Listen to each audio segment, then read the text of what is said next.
Hi everyone, എല്ലാവർക്കും നമസ്കാരം. ഇന്ന് നമ്മൾ പഠിക്കാൻ പോകുന്നത് ചാപ്റ്റർ 13 ലിമിറ്റ്സ് ആൻഡ് ഡെറിവേറ്റീവ്സ് ആണ്. അപ്പോൾ ലിമിറ്റ്, ഡെറിവേറ്റീവ് രണ്ടും ഇമ്പോർട്ടൻ്റ് ആണ്. കാര്യം അത് ബ്രാഞ്ചസ് ഓഫ് കാൽക്കുലസ് ആണ്.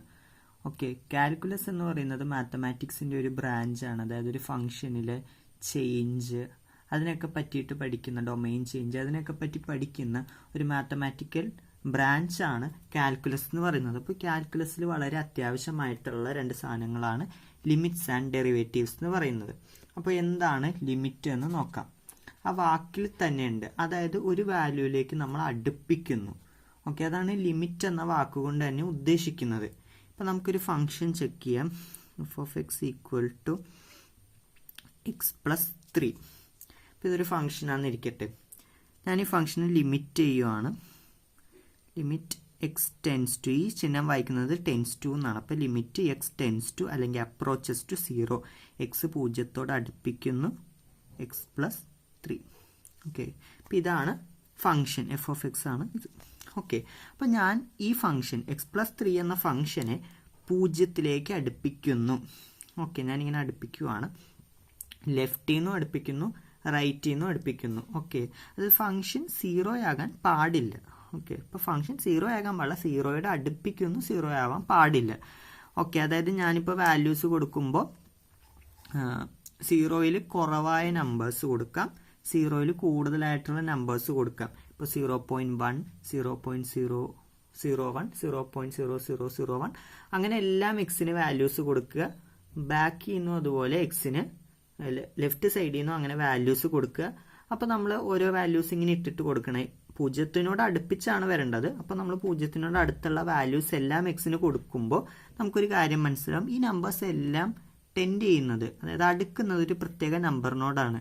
നോക്കുമ്പോൾ മനസ്സിലാവും 3 എന്ന നമ്പറിനോടാണ് അവരെല്ലാം അടുക്കുന്നത്. ഓക്കെ, അതെങ്ങനെ ചെക്ക് ചെയ്യുന്നതെന്ന് വെച്ചാൽ നമ്മൾ എക്സിന് ഇവിടെ 0 കൊടുക്കുന്നു, അപ്പോൾ നമുക്ക് 3 കിട്ടും. അപ്പോൾ 3 ആണ് ഇവിടുത്തെ ലിമിറ്റിംഗ് വാല്യൂ. അതായത് 3നോടാണ് ഈ ഫംഗ്ഷൻ 0യിൽ അടുത്തുകൊണ്ടിരിക്കുന്നത്. അതായത് ലിമിറ്റ് എക്സ് ടെൻസ് ടു 0, പൂജ്യത്തിനോട് അടുക്കുമ്പോൾ എക്സ് പ്ലസ് 3 എന്ന ഫംഗ്ഷനിൽ ലിമിറ്റിംഗ് വാല്യൂ 3 ആണ്. ഓക്കെ, അതായത് ഇപ്പം ഞാൻ പറഞ്ഞു പൂജ്യത്തിൽ കുറവായ നമ്പേഴ്സ്, അതിന് നമ്മൾ limit X tends to 0 minus, അതായത് നമ്പർ ലൈൻ എടുത്തു 0. ഇവിടെ നിന്ന് ഇങ്ങോട്ട് വരുന്ന ലിമിറ്റുകളെല്ലാം നെഗറ്റീവ് ചേർത്താണ് പറയാറ്. ഇവിടെ നിന്ന് ഇങ്ങോട്ട് വരുന്ന ലിമിറ്റുകളെല്ലാം പോസിറ്റീവ് ചേർത്ത്. ഇപ്പോൾ limit X tends to 0 plus, 0 പോസിറ്റീവും അല്ല നെഗറ്റീവും അല്ല, ഏത് ദിശയിൽ നിന്ന് വരുന്നു എന്ന് കാണിക്കാനാണ് മൈനസും പ്ലസും കൊടുക്കുന്നത്. ഓക്കെ, അപ്പോൾ ഞാൻ ഇടത്തു നിന്ന് വന്നപ്പോഴും വലത്തു നിന്ന് വന്നപ്പോഴും ഈ ഫംഗ്ഷൻ എക്സ് പ്ലസ് 3 എന്നുള്ള വാല്യൂ ഫംഗ്ഷനിൽ ഞാൻ എക്സിന് പൂജ്യത്തിനോട് അടുത്തുള്ള വാല്യൂ ഇടത്തുനിന്നും വലത്തുനിന്നും കൊടുക്കുമ്പോൾ അവരെല്ലാം ഒരു പ്രത്യേക നമ്പറിനോട് അടുക്കുന്നതായിട്ട് നമുക്ക് കാണാൻ പറ്റും. സോ അതാണ് 3. ഇതിനെയാണ് നമ്മൾ ലിമിറ്റിംഗ് വാല്യൂ എന്ന് പറയുന്നത്. ഓക്കെ, നമുക്ക് ലിറ്ററലി എഴുതാം limit X tends to A F of X equal to L. അതായത് ഫംഗ്ഷൻ എഫ് ഓഫ് എക്സ് എയിനോട് അടുക്കുമ്പോൾ അതിൻ്റെ ലിമിറ്റിംഗ് വാല്യൂ കിട്ടുന്നു. ഇതാണ് സംഭവം എന്ന് പറയുന്നത്. ലിമിറ്റിൻ്റെ ബേസിക് ഐഡിയ ഇതാണ്. ഇനി ലിമിറ്റിൻ്റെ വേറൊരു കണക്ക് നോക്കാം. Limit X tends to 2 X square minus 4 by X minus 2. Okay, simply limit എന്ന് പറയുമ്പോൾ നമുക്ക് ചെയ്യാൻ പറ്റുന്ന ഏറ്റവും എളുപ്പമുള്ള കാര്യം ട്രിക്കും എന്ന് പറയുന്നത്, ട്രിക്ക് എന്നല്ല ശരിക്കും ചെയ്യുന്നത് എന്താണെന്ന്, എക്സിനെല്ലാം ഈ വാല്യൂ കൊടുക്കും, അപ്പോൾ കിട്ടുന്നതാണ് അതിൻ്റെ ലിമിറ്റിംഗ് വാല്യൂ. ഉത്തരം എന്ന് പറയുന്നത് സിമ്പിളാണ്, പക്ഷെ ഐഡിയ എന്താണെന്ന് അറിഞ്ഞിരിക്കണം ലിമിറ്റിൻ്റെ. അപ്പോൾ ഞാനിവിടെ എക്സിന് 2 കൊടുക്കുമ്പോൾ 2 സ്ക്വയർ മൈനസ് 4 എത്ര, 4 മൈനസ് 4 0 ബൈ 2 മൈനസ് 2 0, 0 ബൈ 0 എന്ന് കിട്ടും. അതായത് 0 വെച്ച് നമുക്ക് ഡിവൈഡ് ചെയ്യാൻ പറ്റില്ല. അപ്പോൾ നമ്മൾ ഇതിന് ട്രിക്ക് അപ്ലൈ ചെയ്യും. ഓക്കെ, അതായത് X square minus 4 X plus 2 into X minus 2 എന്ന് എഴുതും. അടിയിൽ എക്സ് മൈനസ് 2 ഉണ്ട്, ഇതും കട്ട് ചെയ്യുന്നു. അപ്പോൾ എക്സ് പ്ലസ് 2 കിട്ടും ബാക്കി. അപ്പോൾ നമ്മൾ അവിടേക്ക് എക്സിന് വാല്യൂ കൊടുക്കുമ്പോൾ 2 പ്ലസ് 2 4 കിട്ടും. അപ്പോൾ ഇങ്ങനെ നമുക്ക് ലിമിറ്റ്സ് അപ്ലൈ ചെയ്യാം. ഇപ്പോൾ ഇത് കണ്ടല്ലോ, ഇത് നമ്മൾ ലെഫ്റ്റ് ഹാൻഡ് ലിമിറ്റ് എന്ന് വിളിക്കും, ഇതിനെ നമ്മൾ റൈറ്റ് ഹാൻഡ് ലിമിറ്റ് എന്ന് പറയുന്നത്. രണ്ട് ലിമിറ്റും സെയിം ആണ്. ലെഫ്റ്റിൽ നിന്ന് വരുന്ന ലിമിറ്റും റൈറ്റിൽ നിന്ന് വരുന്ന ലിമിറ്റും സെയിം ആണെങ്കിൽ നമ്മൾ ആ ലിമിറ്റ് എക്സിസ്റ്റ് ചെയ്തു എന്നാണ് പറയുന്നത്. ഓക്കെ, അത് നിലനിൽക്കുന്നുണ്ട് രണ്ട് വശത്ത് നിന്ന് വരുമ്പോഴും. ലിമിറ്റിൻ്റെ കൺസെപ്റ്റ് ഇത്രയേ ഉള്ളൂ. ഒരു നമ്പറിനോട് ഒരു ഫംഗ്ഷൻ അടുപ്പിച്ചുകൊണ്ട് വരുന്നു, അപ്പോൾ ഒരു കോൺസ്റ്റൻറ്റ് വാല്യൂ തന്നെയാണ് ലെഫ്റ്റിൽ നിന്ന് വരുമ്പോഴും റൈറ്റിൽ നിന്ന് വരുമ്പോഴും കിട്ടുന്നത്. അപ്പോൾ നമ്മൾ ലിമിറ്റ് എക്സിസ്റ്റ് ചെയ്തു എന്ന് പറയും. ആ വാല്യൂവിനെയാണ് നമ്മൾ ലിമിറ്റിംഗ് വാല്യൂ എന്ന് പറയുന്നത്.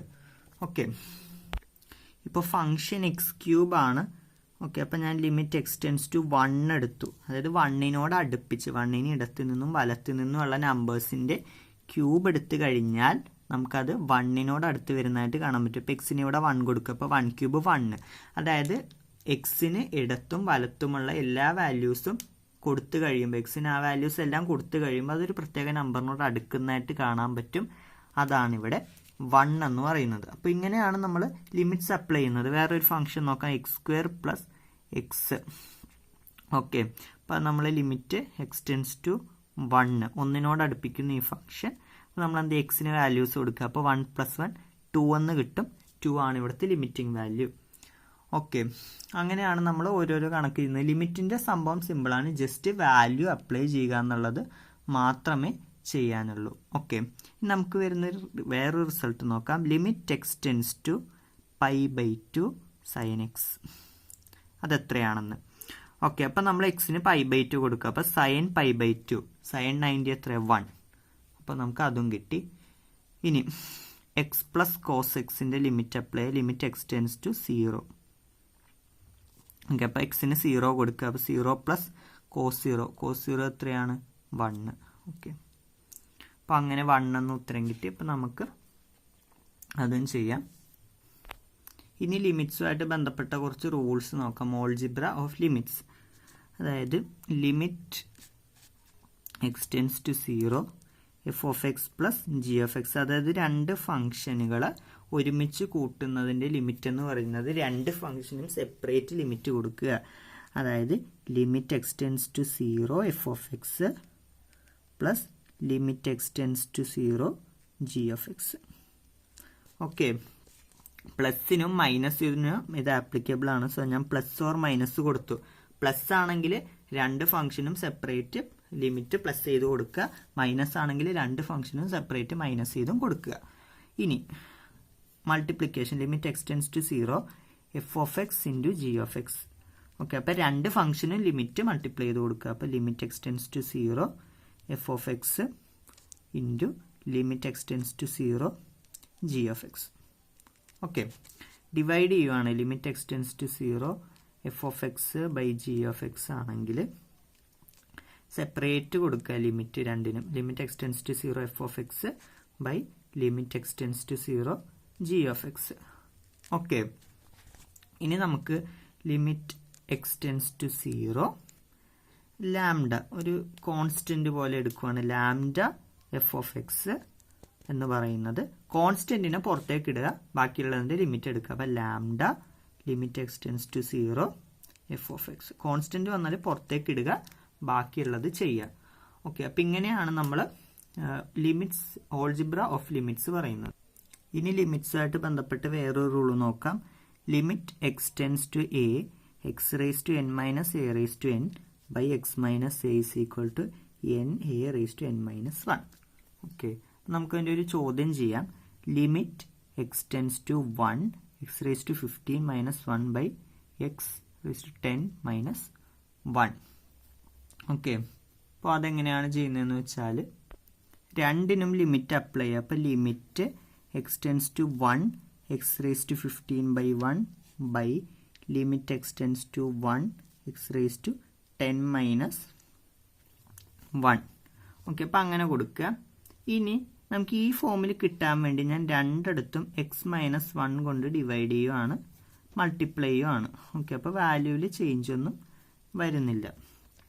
ഓക്കെ, അപ്പോൾ ഇതെന്ന് പറയുന്നത് ആൻസർ വരുമ്പോഴേക്കും n 15 × a എന്ന് പറയുന്നത് 1 ആണ്, ×1⁻n-1. അതായത് 15 - 1 14 by 10 × a എത്രയാണ് സെക്കൻഡ് ഇതിൽ 1⁻n-1, അതായത് 10 - 1 9. ഓക്കെ, അപ്പോൾ 1ഉം 1ഉം ക്യാൻസൽ ആയി പോകും, അതിന് സെയിം തന്നെയാണ്, ഇപ്പോൾ വിട്ട് കളയാം. ഇപ്പോൾ 1 × 14 അത് 1 തന്നെയാണ്, ഇതും 1 തന്നെയാണ്, അതുകൊണ്ട് അത് ഗുണിച്ച് പോകുമ്പോൾ 1 തന്നെ കിട്ടും. ഞാൻ തൽക്കാലത്തേക്ക് വെട്ടിക്കളയുന്നു. അല്ലെങ്കിൽ 1 വെച്ച് മൾട്ടിപ്ലൈ ചെയ്ത് പ്രത്യേകിച്ച് എഫക്റ്റ് ഇല്ല, അതുകൊണ്ട് ഞാൻ കളയുന്നതാണ്. എന്തായാലും കുഴപ്പമില്ല. 15/10 എന്ന് കിട്ടും, ദറ്റ് ഈസ് 3/2. ഓക്കെ, അപ്പോൾ ഇതിൻ്റെ ഉത്തരം എന്ന് പറയുന്നത് 3/2 ആണ്. അപ്പോൾ ഒരു റൂള് ഇതാണ് പറയുന്നത്. ഇനി വേറെ രണ്ട് ട്രിഗണോമെട്രിക് ലിമിറ്റ്സ് നോക്കാം. Limit x tends to 0 sin x by എക്സും 1 ആണ്. Limit x tends to 0 1 minus cos X by X 0 ആണ്. ഓക്കെ, അപ്പോൾ ഈ രണ്ട് ട്രിഗണോമെട്രിക് ഫംഗ്ഷൻ നോക്കുക. ഇനി ടാനിൻ്റെ കൂടി വരുന്നുണ്ട്, tan X by X. Limit x tends to 0 tan X by X, അതും 1 ആണ്. അപ്പോൾ ഈ 3 ട്രിഗണോമെട്രിക് ഫംഗ്ഷനാണ് നമുക്ക് മെയിനായിട്ട് നോക്കാനുള്ളത് ലിമിറ്റിൽ. ഇനി ലിമിറ്റിൻ്റെ ചോദ്യങ്ങൾ ടെക്സ്റ്റിൽ കൊടുത്തിട്ടുണ്ട്, എക്സസൈസ് 13.1. അതിൽ ആദ്യ ഭാഗത്തിലെ മിക്ക കണക്കുകളും ജസ്റ്റ് സബ്സ്റ്റിറ്റ്യൂഷന് മാത്രമുള്ളതാണ്. അതായത് വെറുതെ എക്സിന് ഒരു വാല്യൂ കൊടുക്കുക, നമ്മൾ എന്നിട്ട് സാധാ പോലെ ചെയ്യുക, സിമ്പിളാണ്. അതായത് എക്സിന് അവർ പറയുന്ന വാല്യൂ കൊടുക്കുക എന്നിട്ട് ചെയ്യുക, അത് സിമ്പിളാണ്. അല്ലാണ്ട് വരുന്നതെന്ന് പറയുന്നത് ഇൻഡയറക്റ്റ് ആയിട്ട് ഡിനോമിനേറ്റർ 0 ആകുന്ന കേസുകൾ വരും. അപ്പോൾ നമ്മൾ എന്തെങ്കിലും സ്ക്വയറിൻ്റെ ഡിഫറൻസ് ആയിട്ട് എഴുതാൻ പറ്റുമെന്നോ അങ്ങനെ എന്തെങ്കിലും കാര്യങ്ങൾ ചിന്തിക്കുക. പിന്നെ ഇപ്പം ഈ ചെയ്ത പോലെ മുകളിലും താഴ്ത്തും ഒരേ നമ്പർ കൊണ്ട് മൾട്ടിപ്ലൈ ചെയ്യാൻ ഡിവൈഡ് ചെയ്യാൻ പറ്റുന്ന ടൈപ്പ് കണക്കുകൾ ഉണ്ടോ എന്ന് നോക്കുക. ട്രിഗണോമെട്രിയിലാണെങ്കിൽ ട്രിഗണോമെട്രിക് ഫങ്ഷൻസ് എന്ന് പറയുന്ന ചാപ്റ്റർ ഉണ്ട് ട്രിഗണോമെട്രിയുടെ.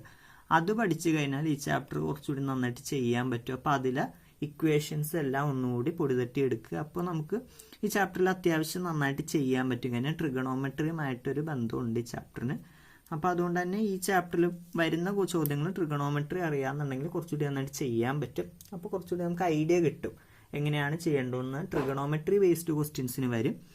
അല്ലാണ്ടുള്ളതൊക്കെ ആണെങ്കിൽ സ്ക്വയറിൻ്റെ ഡിഫറൻസ് ആക്കിയോ റാഷണലൈസ് ചെയ്തോ അങ്ങനെ എന്തെങ്കിലും രീതിയിൽ നമുക്ക് പല മെത്തേഡ്സിൽ ചിന്തിച്ച് മാറ്റി എഴുതാൻ സാധിക്കും. അപ്പോൾ ഇന്നത്തെ ഈ വീഡിയോ എല്ലാവർക്കും ഇഷ്ടമായെന്ന് കരുതുന്നു. വീഡിയോ ഇഷ്ടമായി like, share, subscribe and comment. Thank you.